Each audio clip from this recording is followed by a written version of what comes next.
Shalom. Welcome to Understanding the World with Rabbi David Kaufman. I'm joined in the studio by Mark Finkelstein, and we don't have a guest in the studio today. We figured we would use this week to catch up on all of the various events that are going on, that have been going on around the world. There's a whole lot to talk about in the Middle East, and we simply haven't had a chance to talk about it. So let's talk about the world in 5 minutes. What are some of these things? Well, first of all, there is at least the prospects of an agreement with Iran on some sort of concessions for its nuclear program in exchange for a reduction in sanctions. The government of Israel is for sure opposed to such an agreement because it believes that it would weaken the pressure on Iran and make it much more difficult to achieve any kind of a real full-scale agreement going forward. We'll talk a little bit more about that. There is a report today that Saudi Arabia has already made a deal with Pakistan to acquire nuclear warheads in the event that Iran obtains a nuclear weapon. And in fact, Saudi Arabia already has the Pakistani ballistic missiles necessary to carry those warheads in Saudi Arabia, simply waiting for warheads to be put into them. So in case you're wondering what the time frame would be for things, well, let's just put it bluntly, all hell breaking loose the second Iran gets a nuclear weapon, the answer is it could be very, very quick. In fact, there's a possibility that Saudi Arabia could even get nuclear weapons in its hands on Saudi soil prior to Iran even getting a nuclear weapon, unless the Saudis are convinced that Iran is not going to be able to obtain one. And so the issue here seems to be that much of the world pretends that this is an issue of sole concern to Israel. And the United States seems to be treating it as if it's somehow only Israel's issue. First of all, the United States it needs to be concerned about Iranian nuclear weapons, but for sure Saudi Arabia does. And there's much more to that issue, and we can talk about that a little bit later on the show. Today, Secretary of State John Kerry made some criticisms of the Israelis and their positions on the peace process, which seem to be which are very problematic to me, and I think they're very problematic to the peace process. And I'm not sure why a Secretary of State leading a secret negotiation would make such statements, to be honest. It doesn't really make a whole lot of sense to me. I've got some arguments as to why he may have done it, but none of them are good, and all of them are significantly problematic. And that's really what concerns me is why Secretary of State Kerry would have made those comments. Of other concerns, there's some domestic concerns. We're looking at a situation right now in which the SNAP program, that supplemental nutrition program that helps a lot of families eat over the course of the month, has been cut in budgetary cuts. It hasn't been cut completely, but what was an increase has been cut off. And so functionally for the people who are on the SNAP program, they're getting less money each month to pay for food. And if you happen to be one of those people, this is going to have a significant impact on your life because you don't have other money to get to use for food, because if you did, you wouldn't be on the SNAP program. So that's a very big concern. How do we restore this funding? Where is money going to come from to make up for the difference? Because we can't just say eat less. And then finally, of concern to a lot of Americans is the Affordable Care Act and continuing problems with registering for healthcare coverage through healthcare.org, healthcare.gov, excuse me, and the general rollout of the healthcare program. It came out today that only 1,100 people can be on the system at any one time. This is a system that, at minimum, was hoped to handle 10,000. At least the designers hoped to handle 10,000. The government said that it would handle 60,000, and they had 250,000 people trying to get on it all at the same time or more during the first few days of the rollout. So this is a system that's simply not designed to handle anywhere near the capacity that it needed to handle and it needs to handle in order to take care, in order to accommodate all the people who need to get health care coverage, whose coverage for sure is expiring or will cease to exist as of December 31st because of the mandates in the program eliminating the various kinds of insurance that were not good enough, didn't meet the requirements of the Affordable Care Act. So there are a lot of different things going on. We'll talk about many, if not all, of these things during the rest of the show. This is The World in 5 Minutes with Rabbi David Kaufman. From the RE/MAX Real Estate Concept Studios, this is Webcast One Live. I'm Brian Leach, owner and general manager of Service Legends. I brought along a couple of the home comfort heroes. Hi, I'm Tammy Wells. I am Nick Wondershide. I'm administrative manager I am the senior technician from Service Legends. It seems like every good thing, when you feel it to the bone that it's good, there's a lot of hard work put behind it. I don't think that you can fake it and have it turn out good. You know, if we seem like, okay, that's just weird, it's just a furnace, why would you believe so deeply in a furnace? It's not just that, you know, we want to show the world that you can have good service. Yeah, I mean, it's your home. You know, it's built into our daily trainings, it's built into our culture, that we're gonna do whatever it takes to have each client say they love us, period. That's why we spend all the hours in the training that we do. And if we guarantee it's gonna be a good experience for you, or else it's free, what type of work do you think we're gonna do? There is a guarantee. Temperature selection guarantee, fixed right or it's free guarantee, comfort guarantee, best value guarantee. All of these guarantees hold us accountable to ensuring that we exceed your expectations. And if for whatever reason we'd fail and we can't make it right, we guarantee all of those guarantees with a 100% money back guarantee. I mean, if you don't think that your technician can fix it right, are you gonna say that to a client? No.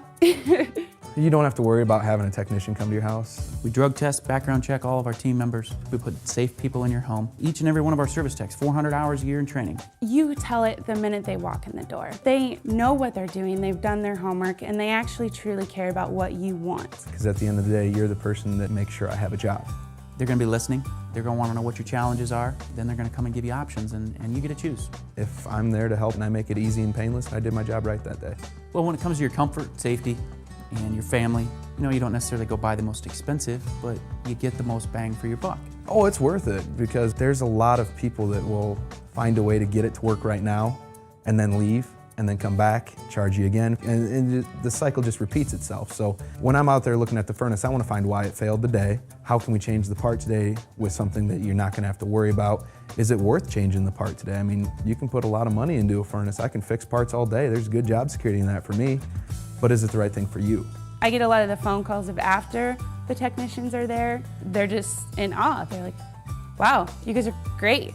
I mean, I don't even know what to say. You guys are great. Everything you did was perfect. It was great. Keep going though, I like this. Just give us a try. I'm gonna take all the risk. I've got the time to make this right. I've got the support to make it right. Just check us out. And if you don't see the value in what we do, I mean, fixed right or it's free or 100% money back. enough said. Shalom. Welcome back to Understanding the World with Rabbi David Kaufman. I'm joined in the studio by Mark Finkelstein. And I was talking a little bit about healthcare. And before I even get into talking about the rollout of the Affordable Care Act, I wanted to make sure to thank our benefactor for this show, Dr. Ronald Bergman and Bergman Folkers Cosmetic Surgery and Spa. Without them, we wouldn't be able to have this show at all, and so we're very appreciative for their support. Healthcare.org, healthcare.gov, excuse me, opened up on October 1st, and it clearly had numerous problems. Now, you know, at various times made the argument that this wouldn't happen with a private company, that private companies wouldn't make this kind of error. That's not really true. For somebody who has played the game NBA 2K14, one of my favorite Xbox games, my son plays it as well. There are numerous errors in the game, okay? And there are lots of glitches. There are all kinds of, and various video games have patches. Every video game I've ever played has had patches come out eventually. So I know that computer programs are not going to ever roll out without problems. And the bigger the program, the more problems there are going to be. We're talking about something that is a massive project. Now, the problem with this rollout is any company in their right mind is going to at least try to do something called beta testing or some sort of way, especially if you know you've got something big.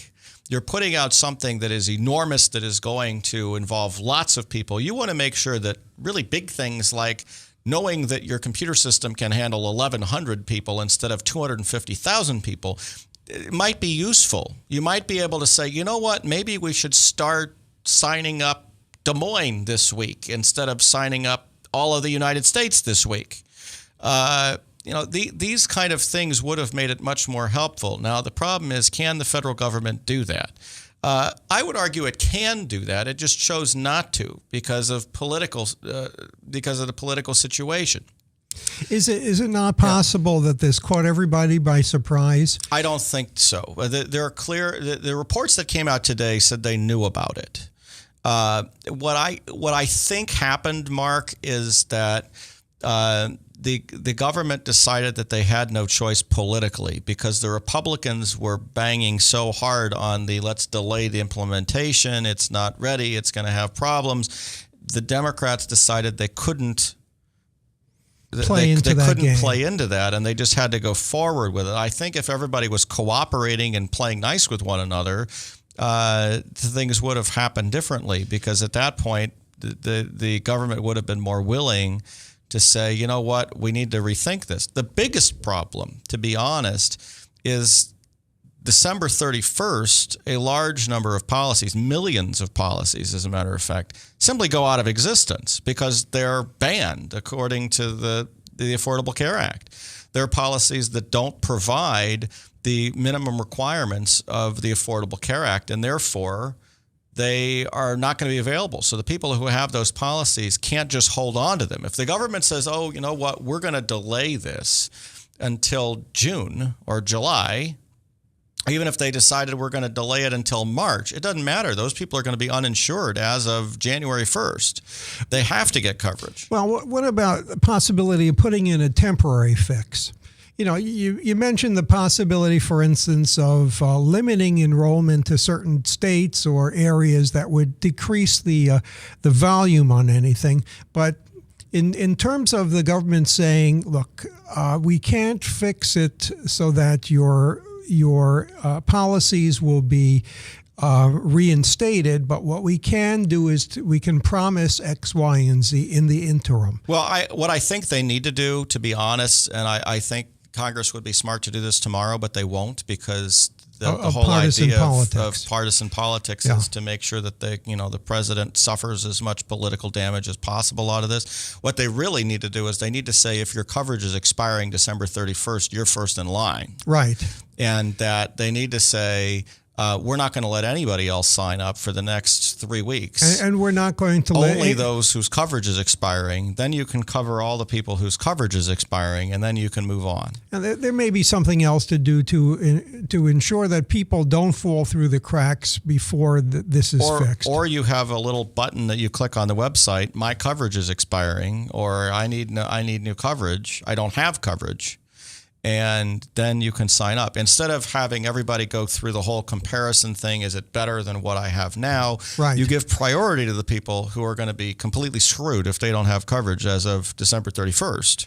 Now, I heard on the news today that there are nonprofit organizations who've been working to instruct people on how to register. And look, I don't think there's even a question that there are people who can call in and talk to people on the phone. The government's got those lines ready to go, but those lines aren't. the ability to do that is even less than the ability to go through the website. The website can hold more people than can call in.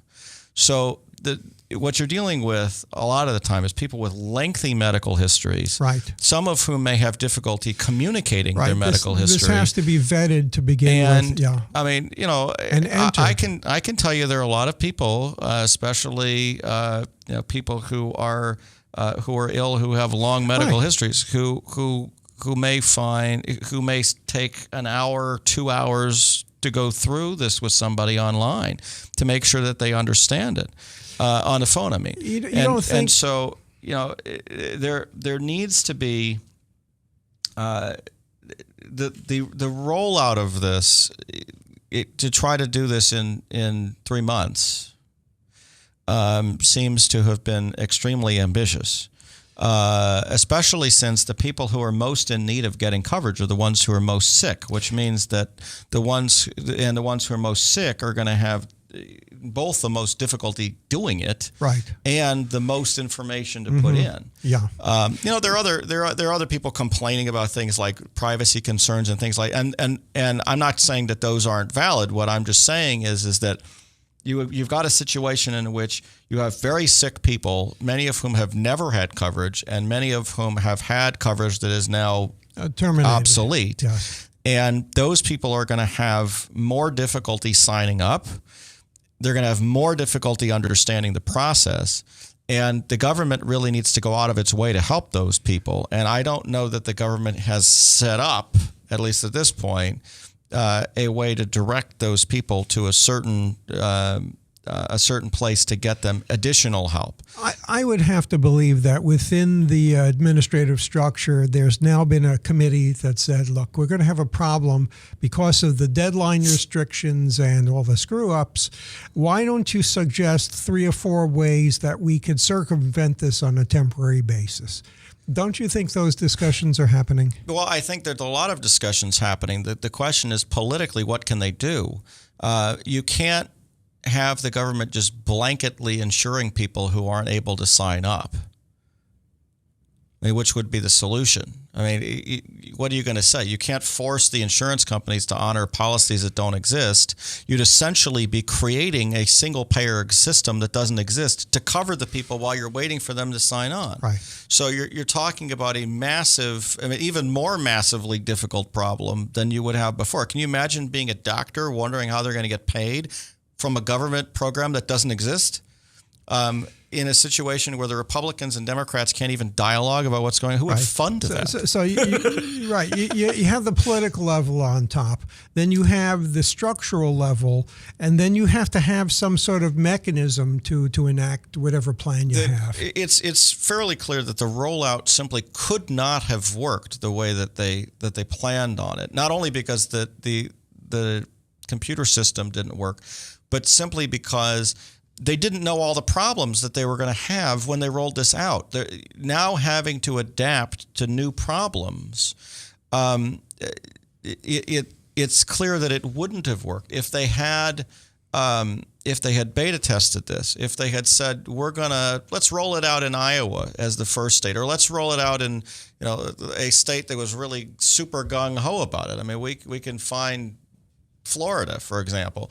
Let's say or California or Rhode Island, a smaller state.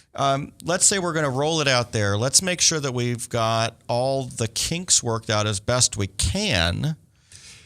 Suppose though that the political capital will have to be expended by the administration in order to get some understanding from its adversaries. Well, the adversaries, not for the sake of the people, not bend in order to comply. I think what you're going to have is the Republicans are going to propose some alternatives that are going to be very clear and problematic for the administration, and they're going to gleefully do it.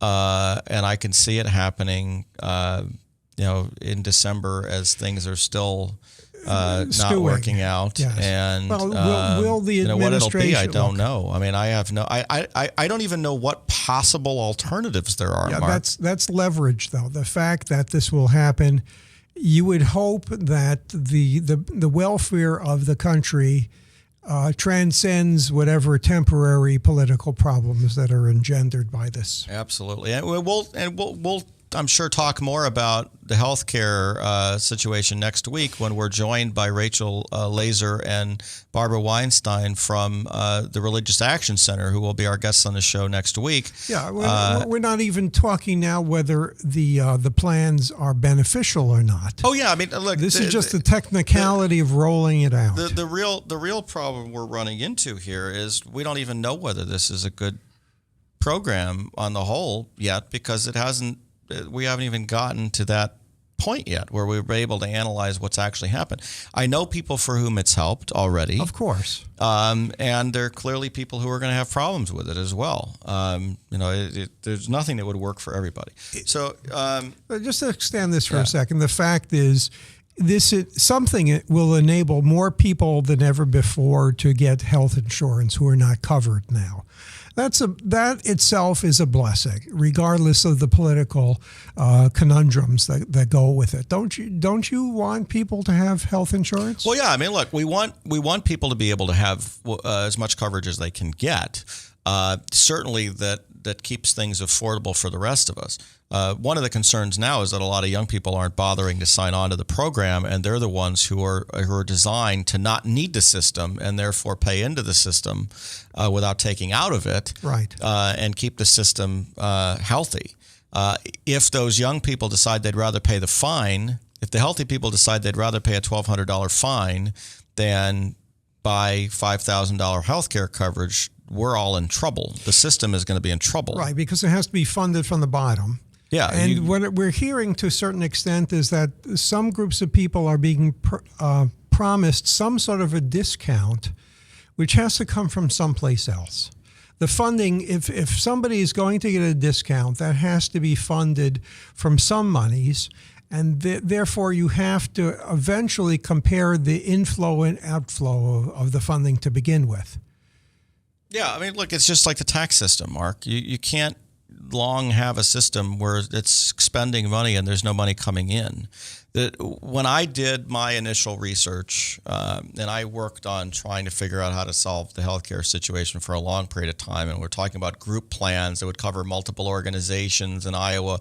That was our concern, was to try to work on small congregational health insurance. You know, and a lot of churches and synagogues have a couple of employees, and it was difficult to get group health insurance. So we were talking about getting a larger group plan, creating a larger group. Yes. Well, what ended up happening was the insurance companies said, well, this is silly, because what's going to happen is the sick people are going to want the health insurance from the group, and the healthy people are going to leave the group and do something else. So you're essentially going to create a plan for nothing but sick people, in which case there's nobody subsidizing the cost, and the actual cost of insuring somebody who's sick, particularly when you know they have pre-existing conditions, which is another thing that makes this situation much worse.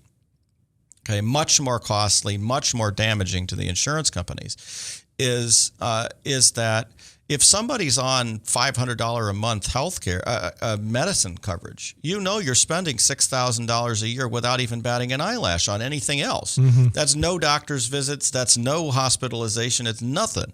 So there's no way you can charge that person anything less than $6,000 at minimum, and more than likely you're going to charge them $15,000 a year, something like that, because they could have all kinds of other problems. And if you divide that by 12 months, you get your premium. Now, the way insurance works is you have 50 people or 100 people or 1,000 people paying in at $1,000 or $2,000 or $3,000 a person, and then when the person has the $250,000 health care coverage bill, it's covered. You end up helping to cover it from the cost of the other people. But if all those healthy people aren't there, and all you've got are people who are costing you at least what they're putting in, your system goes bankrupt very quickly.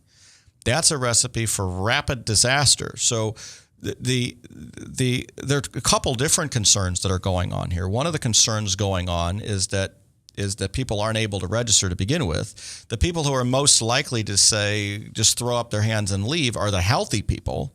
So you're going to initially put in a whole bunch of people who are sick with a substantially smaller pool of people who are healthy who you need to fund the system. And in the long run, what's going to happen is not only are you going to have bad enrollment numbers initially, but you're also going to have massively bad cost numbers going forward because the money subsidizing the outflow isn't coming in. Wouldn't this have been less of a problem had the matter been tackled incrementally instead of revolutionary? Look, Mark, there are all kinds of different ways it could have been handled. The real problem is that we knew for a long period of time coming into this that there would have to be all kinds of tweaks, not just operational tweaks within the programming, not just programming of the website. There needed to be legal tweaks. Oh, sure. And we don't have enough cooperation in the Congress right now to pull that off. So what happened was the Democrats won a hard-fought battle to get the Affordable Care Act to pass, and then they lost any political power to get it to work. The second they got it to pass, there was no way they were going to be able to get anybody to pass any further legislation to deal with it, to tweak it in any fashion. Right. Nor is there going to be political will in the Congress to work with delays or anything like that. And so we're in a situation in which they passed something that needed a lot of support that's not there. And how they're going to move forward with it, I don't know, because obviously you're going to have upset Republicans and Democrats on this. This isn't just harming Democrats. It's not something that's not going to have Republican voters calling their Republican senators and congressmen and saying, do something about it. At some point, the Republicans are going to need to deal with that. They need to come up with a solution because they're going to need to present one. They're either going to have to accept the solution that the Democrats put forward, or they're going to need to have an alternative, and it's going to need to be one that works. And at this point, with millions of people losing health care coverage completely as of December 31st, they can't just propose to do nothing. Delaying the implementation of this is going to be catastrophic at this point. They need to figure out how to make it work, not how to delay it. There's certain things they can delay, possibly. If they delay mandates, then maybe these insurance companies would be willing to reinstate policies and to keep people insured. That's possible. Yeah. But I don't know that the insurance companies are necessarily going to be willing to do that because that's a massive amount of administrative effort on their part that they're not going to get paid for. Well, the appeal will be to national interest, I suppose. It's in the nation's interest that people be as flexible as possible now to avoid the catastrophes that are likely to come. The situation is much more politically problematic than people admit. It's clearly a PR problem for the Democrats. It's going to hurt them at the polls, but it could also hurt the Republicans at the polls if they don't act more concerned about the people whose lives are really going to be affected directly, which is going to include a number of their voters. And so hope, everybody has to be concerned about their constituents. Well, that's true. And I'm not talking about any specific congressmen or senators, by the way, here. I'm just talking in general. The rhetoric can't be about, oh, look how bad it's working. It needs to be about how we make it better. And I think the dialogue needs to change. It needs to change quickly because we're 2 months away from this deadline. The dialogue has to change, but I think most Americans want something to work.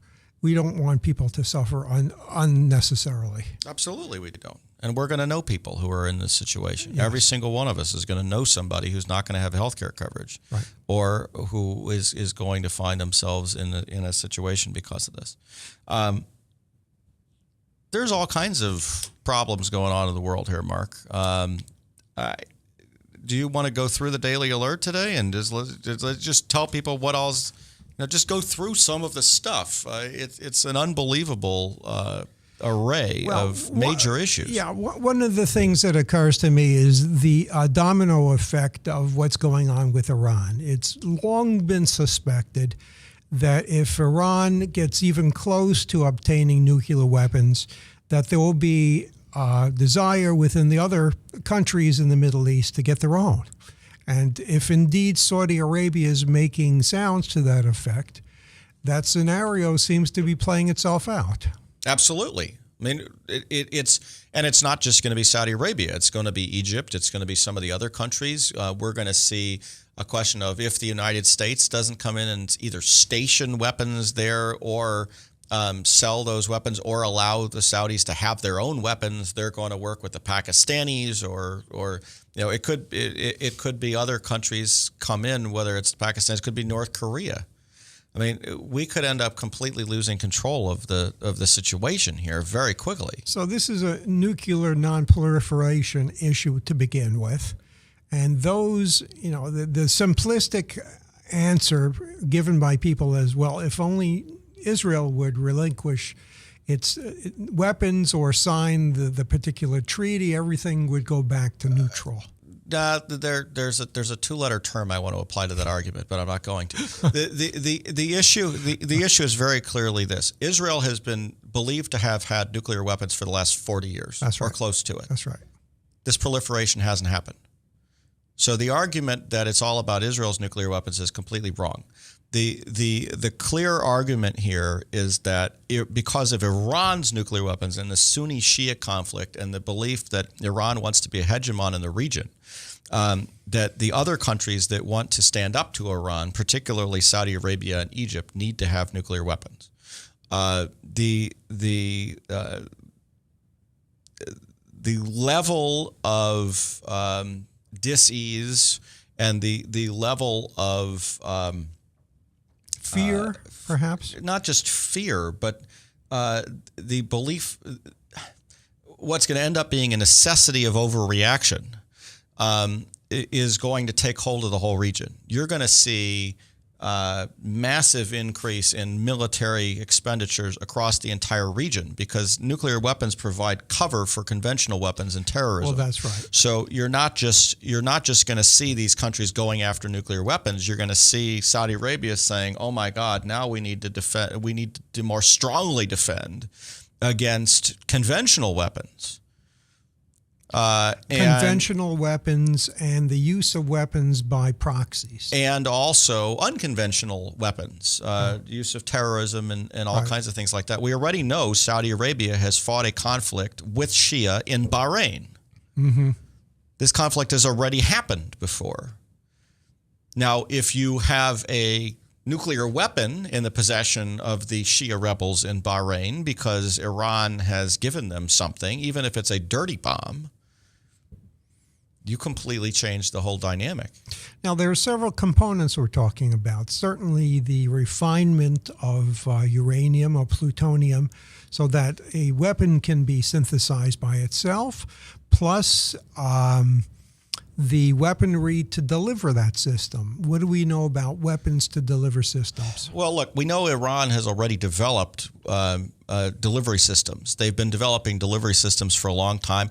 They were developing, they had advanced development and delivery systems when the 2007 National Intelligence Estimate came out and said that Iran wasn't intending to do it, even though they were, as they were saying that, they were simply looking at delivery systems solely designed to deliver nuclear payload or other non-conventional payloads. So Iran already has that. Iran has the means to enrich uranium very quickly.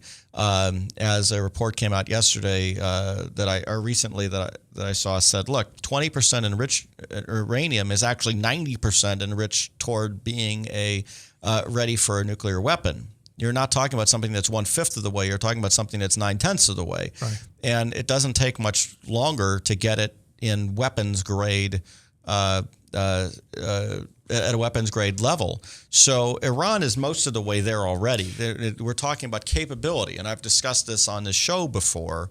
This issue of that the United States and Israel differ on Israel wanting to oppose Iran getting the capability to create a nuclear weapon, and the United States opposed them having a nuclear weapon. The reports about Saudi Arabia having already contracted with Pakistan for nuclear weapons should scare the United States significantly, because the United States policy about Iran having a nuclear weapon is going to be preempted by Saudi Arabia getting them. The second that the Iranians have the capability of getting nuclear weapons, the Saudis are going to get their nuclear weapons. They're not going to wait until Iran has a weapon first. They're going to act once the Iranians get capability. So the race is at capability, and the United States needs to understand that its current its current red line is too far in the future. It's not the accurate red line. The accurate red line is capability. What we're hearing, though, is that the people who don't like to apply the term capability are probably the same people who don't like the idea of a preemptive strike. Absolutely, they are. The people who don't want any kind of action against Iran are going to push the deadline as far out as possible. Now, they're also trying to promote negotiations with Iran to keep that red line afar off. If the United States can get Iran to agree to do things that will lessen its capability, that may be workable. The problem is that there's so little trust in the system right now. Because there's probably a lot of redundancy built into the Iranian program. Yeah. And hidden aspects based on the fact that the Iranian program itself was hidden entirely for a good number of years, even from the UN. Yeah, it's fairly clear that there's a lot of stuff that we don't know where it is. We don't know what level of development it is. I would be much more confident if I had much more confidence in our intelligence services. I really don't. We know that they didn't do as great a job as we would have liked in dealing with Iraq's capability. They don't seem to have a clue what's going on in Syria until Syria was willing to work with them, and we certainly have no idea what's going on with Iran. If you're talking about breakout capability of creating a nuclear weapon once they get the amount of enriched uranium that they need of a month, we can't even get a discussion in the Security Council fast enough to get anything handled there. So you could talk about things spiraling out of control very quickly in the entire region without having a real solution to Iran's capability. Now this spins off into looking at Israel and the speculation that in one case, it depends on whether Israel supports gay rights or not, whether eventually American support will erode for it, and the implication that Netanyahu would rather play the diplomatic game with the United States or defend this country.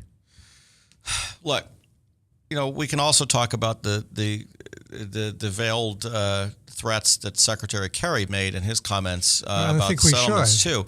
The reality is this: Israel knows what the Jews have long known, which is if you base all your decisions in your life on what pleases everybody else, you're not going to be Jewish very long, and if you're Israel, you're not going to be existing very long. So there's no way that that Israel can respond to Secretary of Kerry saying you're going to be increasingly isolated because you're not pleasing your enemies. They can't respond to that. I mean, that's literally what he said. I mean, I'm adding in a few words here, but what Secretary Kerry says, that Israel is going to be increasingly isolated because it's not pleasing the Palestinians, and the other nations that want to see Israel destroyed. So how in the world is Israel going to say, oh yeah, sure, you know what? It's our highest priority to please those who want to destroy us. Of course they can't. And I don't know why the United States would even think of taking that. I mean, this is one of the biggest problems I had with what Secretary of Kerry said. Not only is he holding a secret negotiation between the leaders of the Palestinians and the leaders of the Israelis where they're not supposed to speak about what's going on, then he comes out and slams what the Israelis are doing in public, and then he makes a statement about Israel being increasingly isolated by the people who want to destroy it. What does Israel care? Or not? Besides, or how can Israel react to that? The more telling quote has to do if this situation is not clarified, there's going to be more violence. Well, that may be true. I mean, I don't. There are things that Secretary of Kerry said in this statement that I agree with. I think the reality is if people in the Palestinian territories feel hopeless, if the Israelis continue to do things that make them feel like there's no chance of there being a Palestinian state, there's no chance of anything moving forward, that you're going to see people pushing the violence argument. I mean, it's very clear that what's happened over the last 30 years plus has been, let's try violence. When that's failed, let's try diplomacy. When that's failed, let's try violence again. And then let's try diplomacy again. And if that fails, it's almost assured that somebody's going to try violence again. But that throws the ball into Israel's court. It says, we can't control the Palestinians from becoming violent. No, only you can. This is where I think it's wrong, because no one is saying that violence hurts the Palestinians. Of course, it doesn't hurt the Palestinians. Well, it does hurt the Palestinians. They have in many places right now, they have a very good standard of living, and there could potentially be a complete trashing of their standard of living. But the standard of living was with high. A lot of dead people. The standard of living in the West Bank was high just before the Second Intifada as well, and that didn't stop Arafat from doing the Intifada and essentially ruining the Palestinian economy. But the implication, although it could have led to his death, depending on who poisoned him. It could have.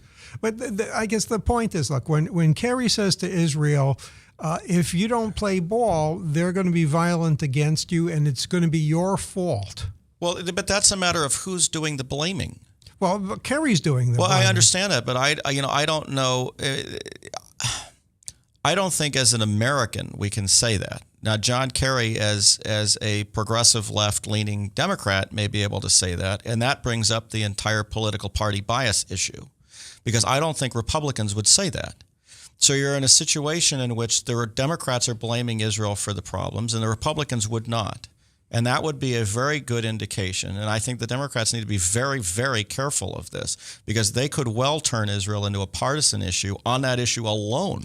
And to go back to what was alluded to, the illusion was if you annoy the Christian right in America, who are your greatest supporters, by pushing a pro-gay rights agenda, you're going to destroy Israel. Well, and look, I think it's the same. My response to that is the same as the response of pleasing your enemies. Look, Israel cannot cease to be a progressive state. It cannot cease to be a Jewish state in order to please people on either side. So why wouldn't the American State Department understand, for instance, that Netanyahu's responsibility is to prevent nuclear weaponization from Iran at any cost? Well, I think it does. I think the question is whether or not Israel has the capability to do it. I don't think it's an issue of whether or not Netanyahu feels that way. I don't think it's an issue of whether or not the State Department feels that way either. Israel may simply not have the capability of doing it by itself. It may need the United States to do it. It may need the United States to do it, but the triggers are such that Israel has no compunction about doing something to protect itself in the face of possible annihilation. I think it's very clear that Israel will act if it has to, and I think the issue is trying to delay as long as possible that eventuality. And so, do you think this is what Kerry is doing somehow? What type of discussions is he having with Israel? Is it, we understand you're going to act unless we prolong the... I don't think so. I don't, from what I've seen and from what I just saw from the quotes from Secretary Kerry, I have to say I don't believe that John Kerry understands the Israeli people at all. That's the point. The fact is, how can you go into these types of relationships without understanding the situation? I mean, it's a terrible blow to say the American administration doesn't understand the situation. I think that the statements that Secretary Kerry made significantly weaken the ability of the United States to be a broker. And since they're sitting there as the broker, that is saying a lot. Why in the world would you put yourself in a position where you're taking the Palestinian side against the Israelis while you're trying to assure the Israelis that you're going to support them in the eventuality of after a peace negotiation? Well, you're the only nation. I mean, the United States is the only nation that Israel can count on. So if they're being told that they're not going to be able to count on the United States, forget it. The United States is not saying here we're going to stand by Israel if the Palestinians are intransigent at the negotiating table. The United States is saying you're on your own. You're on your own. Plus, which they're giving credence to the Palestinian cries for whatever it is. Absolutely. And that's detrimental for forming the peace that we all want. Well, it's not only that. I mean, I'm going to bring it back to this Democratic-Republican Party politics here. What it does is it makes the situation so the Republicans are going to step in and completely counter what the Secretary of State said. I don't know why they're already not doing that. They may well be sitting there in D.C. right now going word for word through this statement and saying, what in the world is he doing? This statement here, and I'm talking about this article from the Times of Israel this afternoon. If you want to look it up, you can go on the timesofisrael.com. Kerry slams Israel's West Bank policies, warns of third intifada. Okay, now, like I said, I'm in agreement that many Palestinians may well resort to violence if there's no agreement. I have no doubt that that's true. What I'm saying is some of the things that Secretary Kerry said here undermine the American position to be the broker, and they threaten to make Israel a partisan issue by having a gaping opening for the Republicans to step through and saying, we disagree with the Secretary of State. And we told you so that the Obama administration was going to side with the Palestinians. Right? That's what this article is looking at.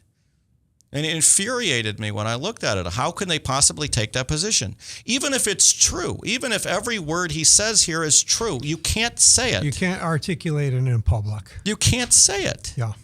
And if you do say it, you weaken your position significantly. So by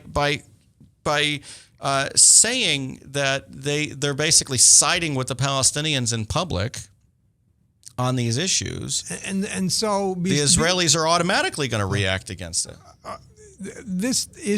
Is this not setting up the scenario that we're expecting, that the U.S. administration is going to come forth with another peace plan?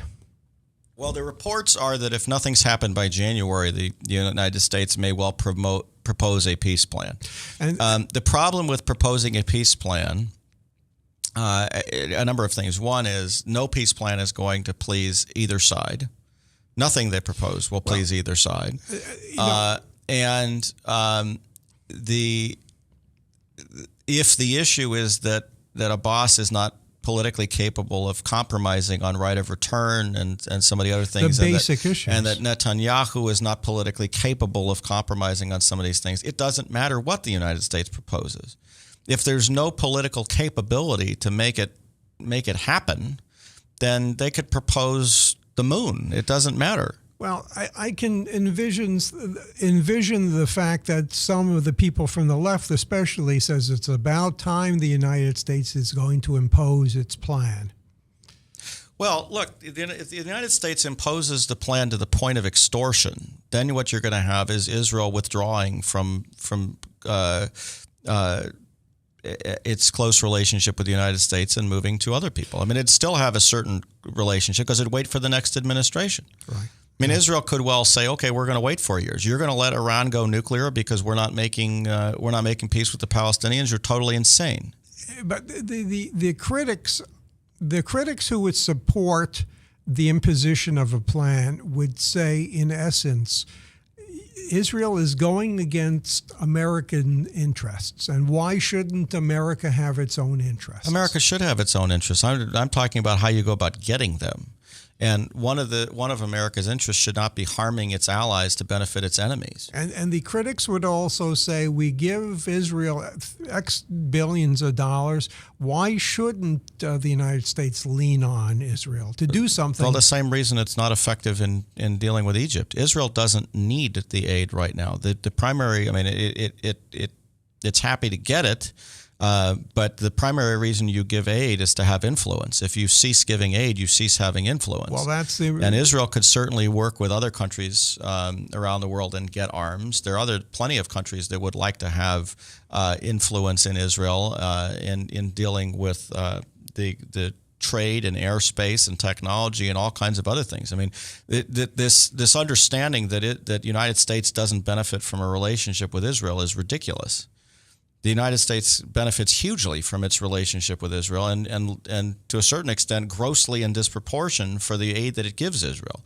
So the reality here is that none of these threats the United States could make against Israel are going to be effective. And anything that talks about, the world, the international community is arrayed against Israel, well, that's been true. The international community has been arrayed against Jews for years. What's new? I mean, the vast bulk of the international community is either Christian or Muslim, and guess what? Both of them have persecuted Jews for most of the last 1,500 years, and or 1,300 years at least. So you're not dealing with arguments that are going to hold much water here. Well, factor in one more thing. It's again the raising of the leverage and the linkage issue.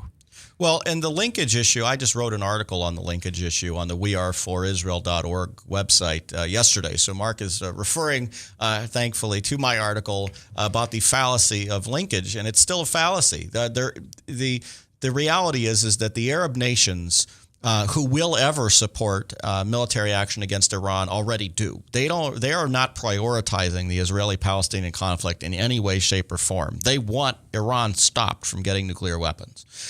End of story. There's no only if, there's no it would be nice if first, nothing like that. So they couldn't care less about Israeli-Palestinian peace. In fact, there's a lot of opposition to any progress because the Arab nations know that there's no way that all those refugees are going to become coming back either to Palestine or Israel, and therefore they would have to accept them as citizens, and they don't want to do that either. Jordan does not want to have a huge percentage of its population who would want democratic rights in Jordan stay there because they can't come to a Palestinian state or Israel.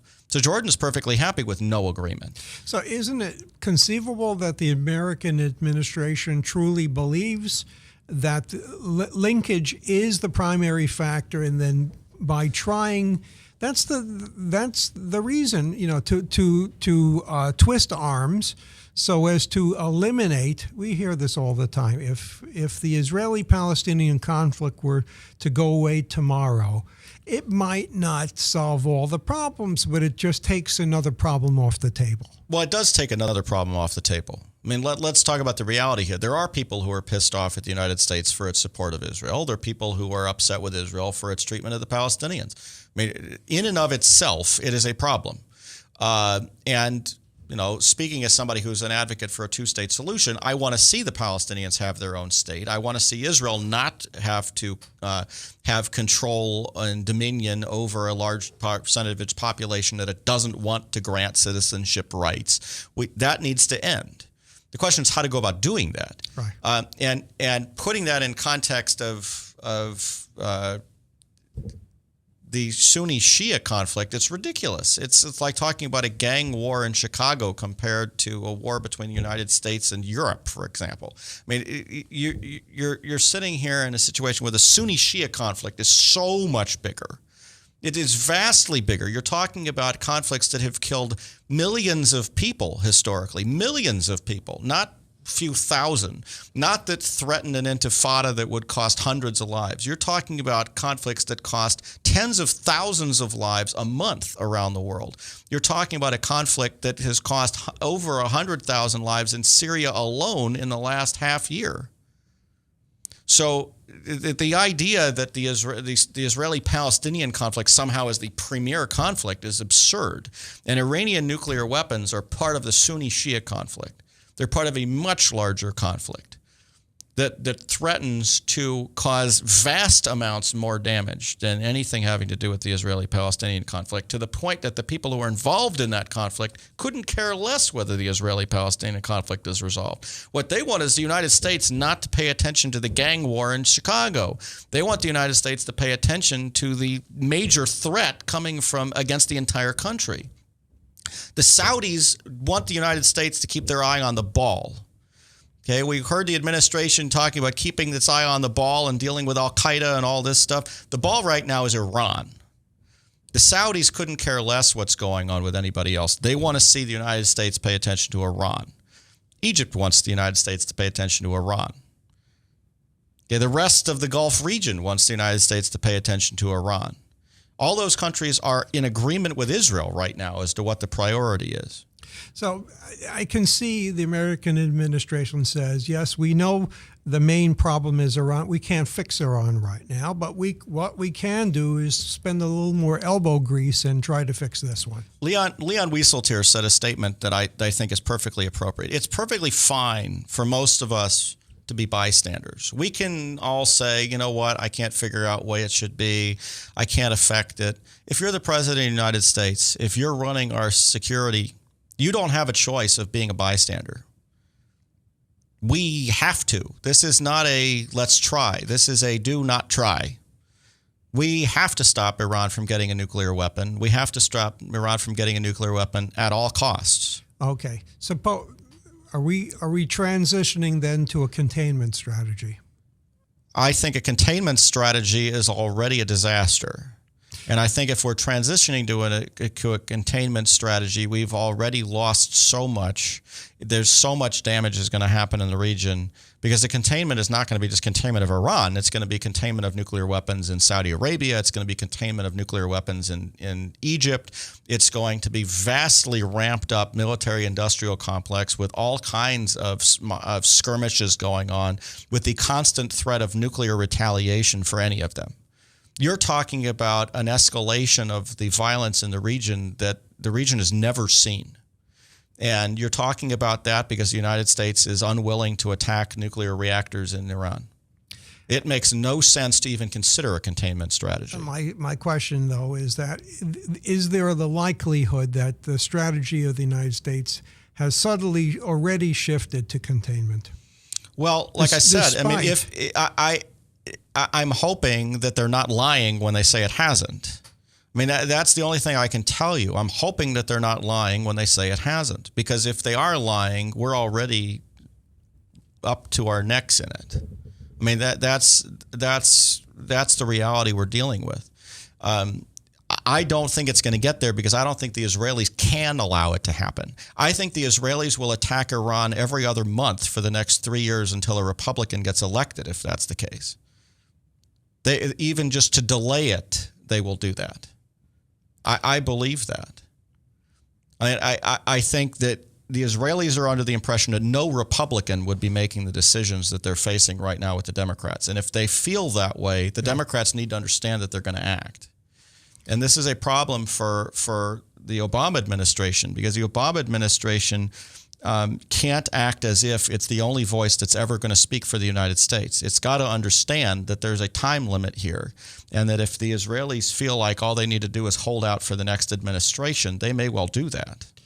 I have to believe that the administration understands that Israel will act in its own best interest. And look, another possibility here, Mark, and I hate to say that because I hate to be the conspiracy theorist, is that there could be an attempt to distance the United States from Israel prior to an Israeli attack. The United States could well be prepping for an Israeli attack and then hoping to step in and be the mediator. It's possible. I don't like taking that position, but I do think it's possible. Because I mean, from what I see from this Kerry article, from this article about the negotiations, it makes no sense. It makes no sense whatsoever for John Kerry to be taking this position unless, I mean, there are two possibilities. One is he really does want to distance the United States from Israel. And the other one is that he wants to try to reach out to the Palestinians who he's afraid are going to simply pull out of the negotiations and torpedo everything that he's done up to this point with no gain. You know, if that's if that's the argument, then the problem here is that the United States is trying to push through things that simply aren't going to happen, because there's no way that Israel is going to agree to the extent that that those negotiators want. Now, despite the fact that there are Palestinian provocative actions, everybody points to, number one, the construction of more settlement housing, and number two is seemingly Netanyahu's insistence that the Jordan Rift has to stay under Israeli military control. Well, and you had a situation here in which John Kerry spoke out almost directly against Netanyahu's argument, which doesn't make sense either. I mean, you've got numerous. Which argument? He made the argument that Israeli troops can't be in the West Bank, okay, which would seem to imply that they can't be on the Jordanian border. Right. So Why would he do that? Because that really breaks a couple of the rules. well, one, it's entirely possible that the rules have gone out the window at this point because of the Palestinian side coming out and saying this because of Israeli approval of settlements. It's possible that the what was a cap on the negotiations, a security cap, is no longer there. Yeah. In which case, there's no way that these negotiations go forward because that was the essential nature of the security, was to keep the outsiders from complaining about what was being conceded. And if that's now open, there's no way the negotiations are going to be able to move. Well, let's take 3 instances. First of all, what's your analysis of Israel's need to? We only have a few seconds here, but sorry, go ahead. Call a commercial then. so we're at the end of our time.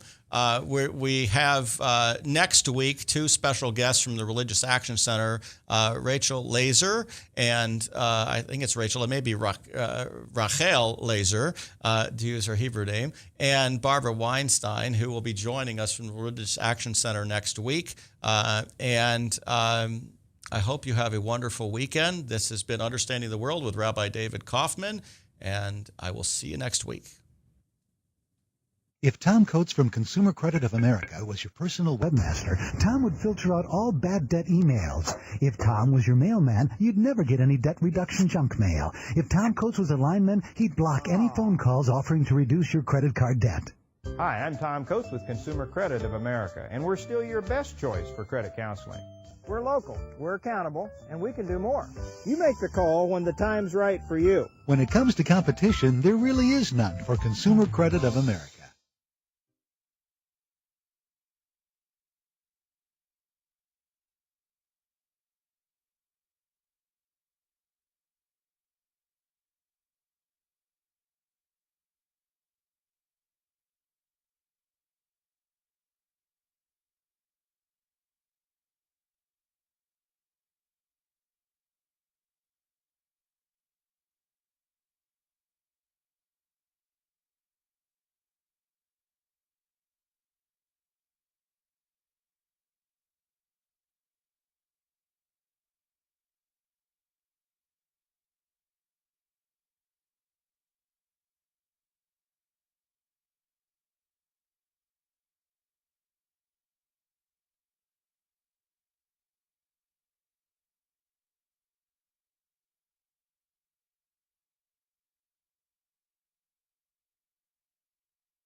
Thanks for joining.